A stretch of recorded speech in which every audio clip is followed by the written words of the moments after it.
Welcome back to Decoding AI for You, the 5-minute deep dive. In today's episode, we're diving into a powerful and provocative newsletter by Ed Zitron, a tech critic who doesn't hold back when it comes to calling out hype. This one's titled The Hater's Guide to the AI Bubble, and it's a deep, critical look at whether the generative AI industry is actually sustainable. Spoiler alert, he's very skeptical.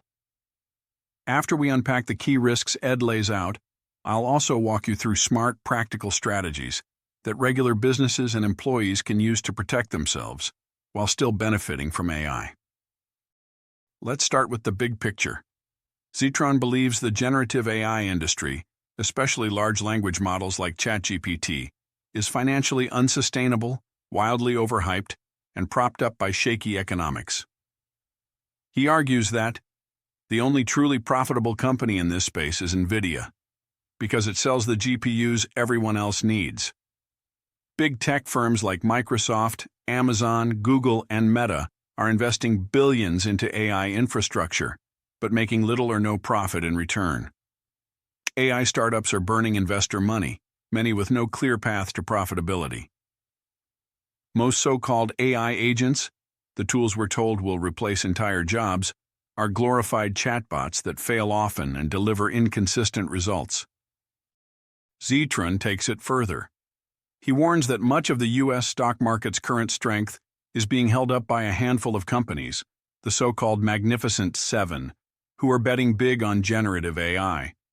If those companies cut back on AI spending, it could ripple through the economy. He paints a picture of an industry chasing vibes over value. There's a lot of talk about AI changing the world, but little transparency about how much revenue or actual business value it's really producing.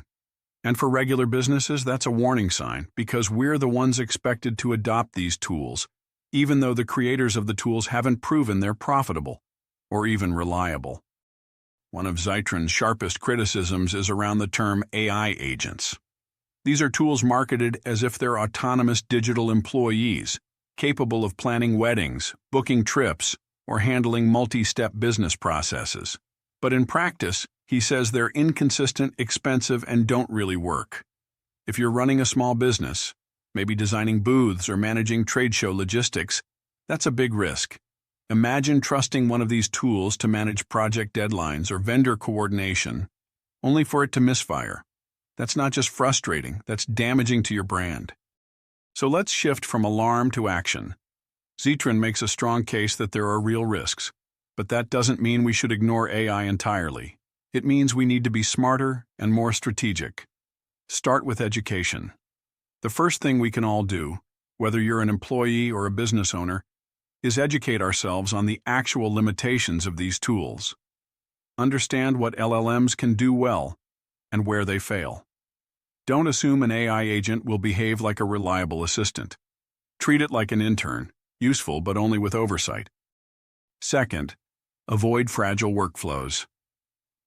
Don't base your core business processes on AI features that are still unstable. That means holding off on agent-based automation until there's stronger evidence that it works reliably and profitably. Instead, use AI where the risk is low and the value is obvious. Generating marketing copy drafts, brainstorming booth themes, summarizing post-event surveys. Keep it simple. Keep it in the support role. Next, use open source where it works. Zitron doesn't mention this directly, but it's an important mitigation. Where appropriate, use open source models like Meta's Llama family. These smaller models can often run on your own hardware. For example, if you're using AI just to tag images or generate booth headlines, you don't need GPT-4. You can run a free or cheap model in-house with no per-use fees. Finally, upskill people, not just tools. Make sure your team understands how to use AI as a collaborator, not a replacement. Train your team to spot AI errors, edit AI-generated content, know which AI tools work well and which ones do not, and know when not to use AI.